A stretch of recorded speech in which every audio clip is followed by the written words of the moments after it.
Today's job market headlines include a potential new no Robo Bosses law and two new trending office terms you probably haven't heard and we probably don't need.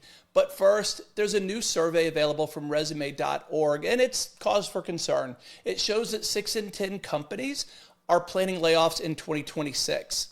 They cite economic uncertainty, new trade policies, and not surprisingly, AI adoption.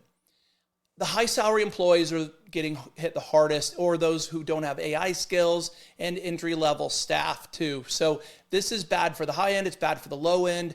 Kara Dennison from resume.org says that high salary roles are often targeted first because companies see immediate savings in payroll, and employees lacking AI skills are vulnerable because organizations are accelerating automation.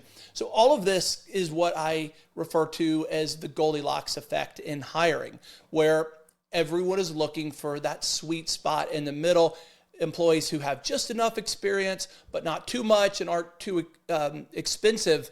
But here's the problem with that. You're excluding those who are most experienced in the workforce. That ageism is something every organization should be aware of and fight at all costs. And then you're also excluding our future. The most important part of the workforce is young professionals who are going to be replacing the retiring baby boomers, and we're going to have a bad imbalance, and it's already starting to take place. So yes, there's a lot of workers who don't have experience, but they have to get it somehow. So companies should fight what's happening. And this is survey data that I really don't like to see for obvious reasons. And it also showed that nearly 30% of companies have already replaced jobs with AI so far this year, and that next year, 37% expect to replace roles with AI outright. So companies are signaling that AI is way more than hype, and it's really reshaping workforce planning in a real and painful way, unfortunately. So that's what we have to look forward to going into 2026, according to this new survey. In other news, California is on the verge of passing Senate Bill 7, which is referred to as the No Robo Bosses Act. It would become one of the most far-reaching workplace AI laws in the country if it's signed by the governor. The bill's already cleared both chambers of the legislature, and so if it's signed, it'll take effect on January 1st.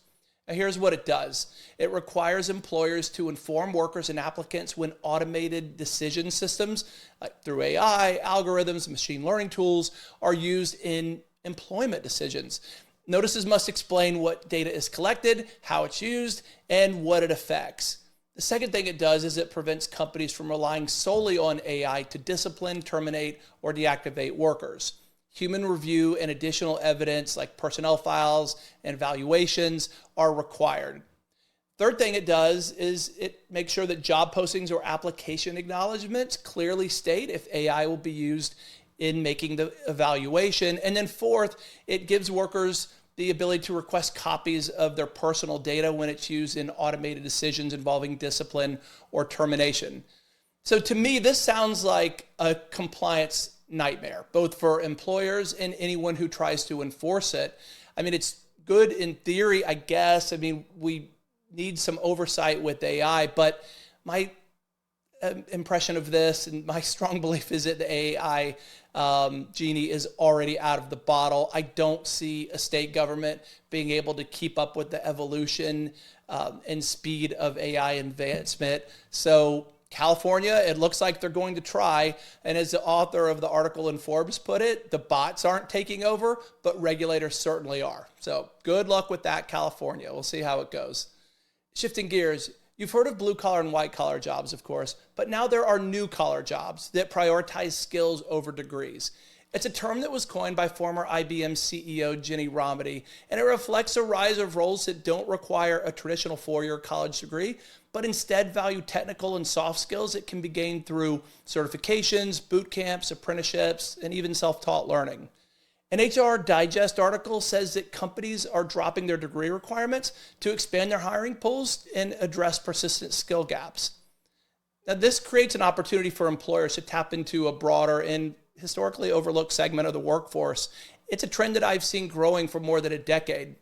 First in IT, it's been prevalent there for a while, but now in other areas like marketing and healthcare, and I can see it continue to expand. It's great for workers who don't have a degree, but don't get me wrong, there are countless reasons to still go to college. but it's no longer the gate to entering the professional world that it used to be.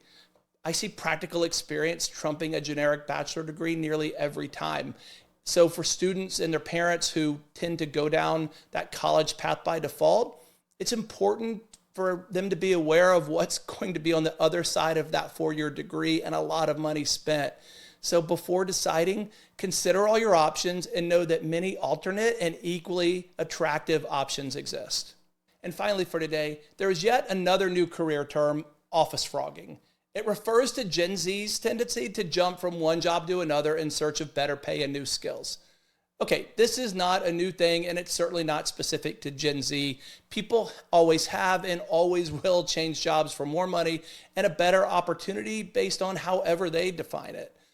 Now, this comes from a Forbes article where the author recommends considering three things before office frogging, and I vow to never say that phrase out loud again after this. But here's what he recommends. First, be mindful of how job hopping might look.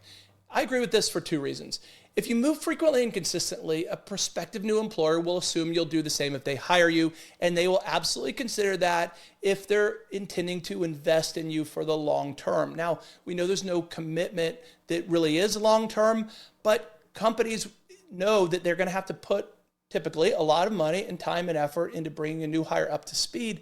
And if they don't think you're going to be there, that will weigh into their decision for sure. And second, employers want to know that candidates are able and willing to persist and succeed during challenging times.